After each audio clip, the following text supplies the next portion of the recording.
Assalamualaikum warahmatullahi wabarakatuh. Innalhamdulillah nahmadu wa nasta'inu wa nastaghfiru wa na'udzubillahi min syururi anfusina wa min syai'ati a'malina may yahdihillahu fala mudhillalah wa may yudhlil fala hadiyalah. Asyhadu alla ilaha illallah wa asyhadu anna Muhammadan abduhu wa rasuluh. Pertama-tama marilah kita panjatkan puji dan syukur kehadirat Allah Subhanahu wa taala yang mana telah melimpahkan rahmat dan hidayahnya kepada kita semua sehingga kita dapat melakukan aktivitas pada pagi hari ini dengan keadaan sehat walafiat tanpa kurang suatu apapun. Kedua kalinya, sholawat dan salam tak lupa kita sanjungkan kepada junjungan kita Nabi besar Muhammad Sallallahu Alaihi Wasallam yang insya Allah kita nantikan syafaatnya di umur kiamat kelak. Amin ya rabbal alamin. Nah, Mbak di sini saya Laras Nopitasari. Di sini Mbak sebagai alumni SMK Muhammadiyah 1 Metro diberikan amanat oleh pimpinan ranting Ikatan Pelajar Muhammadiyah 1 Metro untuk memberikan materi kepada teman-teman siswa-siswi baru SMK Muhammadiyah 1 Metro, yaitu mengenai materi organisasi. Jadi semoga teman-teman bisa mengikuti materinya ya. Yang pertama yaitu mengenai pengertian organisasi. Nah, organisasi sendiri ini merupakan tempat atau wadah yang tersedia untuk mengembangkan minat dan bakat yang teman-teman miliki. Jadi banyak sekali organisasi yang ada di Indonesia nih teman-teman. Jadi dari mulai tingkat desa, kemudian sekolah, kampus, maupun organisasi yang bertaraf nasional maupun internasional. Nah, yang kita geluti saat ini adalah organisasi di tingkat sekolah. Nah, organisasi sendiri itu membuat banyak sekali perubahan, termasuk hadirnya pemimpin besar yang saat ini tuh tidak lepas dari cara mereka berorganisasi. Namun, terkadang banyak yang masih tidak mengerti mengenai pengertian organisasi sendiri. Nah, padahal di kehidupan kita itu sudah diatur dengan sangat jelas oleh suatu sistem yang dinamakan organisasi. Lalu apa sih sebenarnya organisasi itu? Nah, itu merupakan sebuah sekumpulan orang yang berkumpul dalam suatu naungan yang ingin mencapai suatu tujuan yang sama. Nah, lebih mudahnya begini nih, organisasi itu bisa diibaratkan seperti anggota tubuh, yaitu kepala, tangan, badan, dan kaki, atau bagian lainnya yang saling melengkapi kekurangannya satu sama lain. Atau dengan satu tekad yang untuk mencapai suatu tujuan tertentu, atau suatu tujuan yang sama. Penting nggak sih organisasi itu buat kita? Nah, masih banyak dari kita dan orang-orang yang idealis dengan cara berpikirnya sendiri nih, cenderung tidak dewasa dan belum bisa menyaring setiap informasi yang didapatkan. Padahal nih, kalau dilihat dari pengertian organisasi sendiri, itu sudah cukup jelas ya teman-teman. Mereka tuh harusnya punya tujuan yang sama.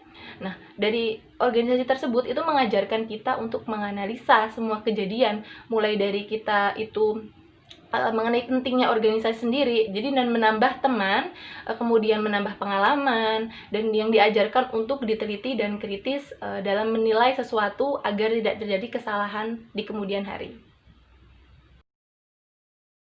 Yang selanjutnya saya akan menjelaskan mengenai ciri-ciri organisasi. Untuk yang pertama, yaitu adanya tujuan yang jelas.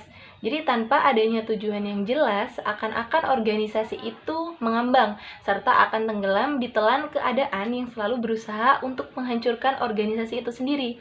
Nah, dapat diumpamakan seperti ini, seperti sebuah kendaraan yang sedang berjalan tanpa tujuan.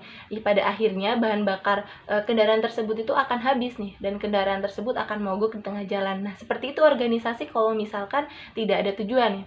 Nah, kemudian tujuan organisasi itu harus dipahami oleh setiap anggota dan harus diterima oleh setiap anggota. Kemudian yang selanjutnya yaitu adanya kesatuan arah dalam organisasi. Nah, untuk semua kegiatan, semua sumber, pemikiran, keahlian, dan kemampuan yang ditunjukkan itu hanya pada satu arah nih, yaitu pencapaian tujuan dengan cara seefisien dan seefektif mungkin. Nah, kemudian selanjutnya itu adalah adanya kesatuan perintah. Nah, setiap bawahan atau anggota itu hanya mempunyai seorang atasan langsung yang memberikan perintah, instruksi, bimbingan, dan pedoman kerja, serta kepadanya anggota tersebut itu memberikan laporan yang bertanggung jawab. Nah, kemudian adanya keseimbangan antara wewenang dan tanggung jawab. Nah, hal ini sangat penting sekali teman-teman, mengingat wewenang itu lebih besar dari wewenang di dalam pelaksanaan tugas. Nah, kemungkinan besar akan terjadi kemacetan-kemacetan mengingat seorang tidak merasa aman untuk melakukan tindakan tertentu karena merasa ragu-ragu nih apakah tindakan tersebut itu masih dalam wewenangnya atau tidak. Nah, kemudian adanya pembagian tugas yang merata. Nah, secara fisiologi, organisasi itu merupakan manifesti dari kemampuan manusia untuk bekerja sama. Nah, karena tugas-tugas dalam organisasi itu harus dibagi-bagi sesuai dengan kemampuan, keahlian, dan bakat orang-orang atau anggota di dalam organisasi tersebut.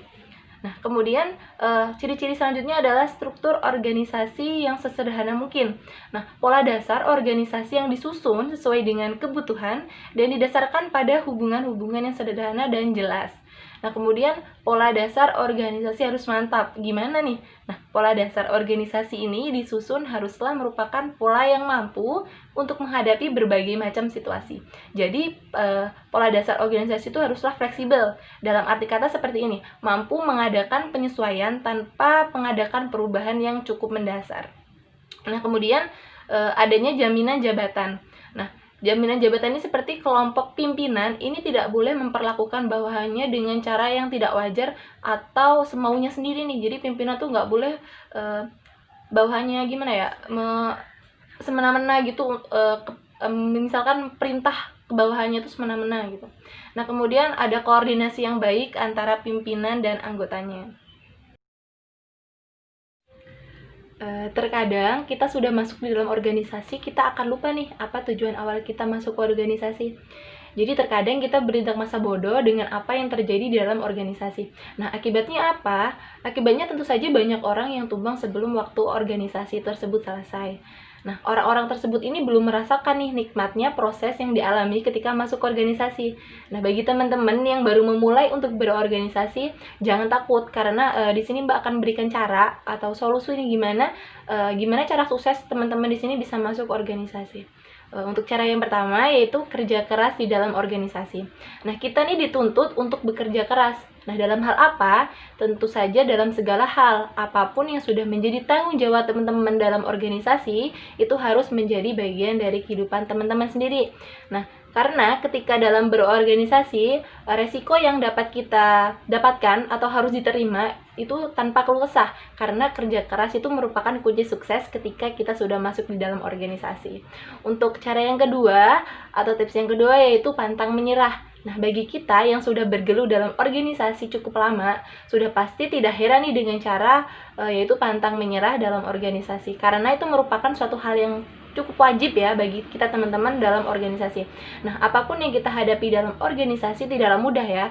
Tentunya karena masalah itu tentu saja kapan saja itu akan datang dan bisa menguras pikiran dan tenaga kita. Nah, pantang menyerahlah dalam organisasi jika ingin sukses di kemudian hari. Nah, kemudian selanjutnya adalah totalitas. Apa sih yang bisa kita berikan? Karena apa yang kita berikan itu yang dapat kita tunjukkan itu jangan sebuah paksaan. Karena kalau Karena kalau sebuah paksaan itu akan hasilnya tidak akan sesuai dengan apa yang kita harapkan. Maka teman-teman di sini harus bisa melakukan sesuatu sesuai dengan kemampuan teman-teman sendiri. Jangan ada paksaan dari siapapun. Dan jika kita bisa mampu memberikan suatu hal yang lebih, maka berikanlah ya tanpa pamrih dan niatkan untuk membangun organisasi dan juga karakter diri teman-teman sendiri. Nah, kemudian yang selanjutnya adalah berpikir ke depan. Nah, mengedepankan tujuan dan visi misi organisasi. Jika kita terus berpikir ke belakang nih dan selalu mempermasalahkan kejadian-kejadian yang sudah berlalu dalam organisasi, tentu saja organisasi tersebut tidak akan berkembang. Nah, maka dari itu patutlah kita untuk berpikir ke depan dan meninggalkan segala masalah yang sudah berlalu.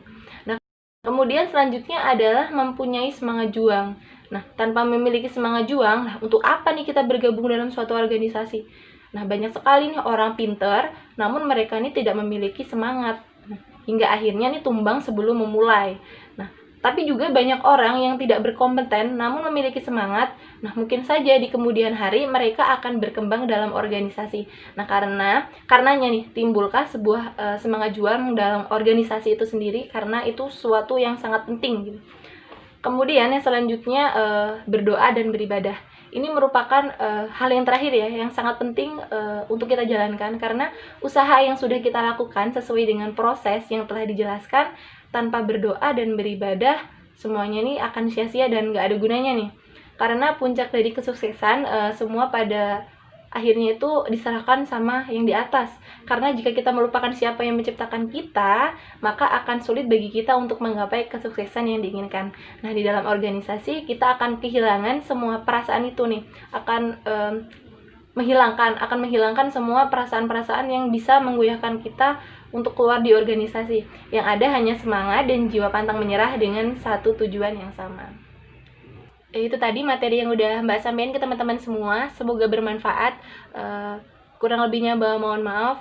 Mbak akhiri, wassalamualaikum warahmatullahi wabarakatuh.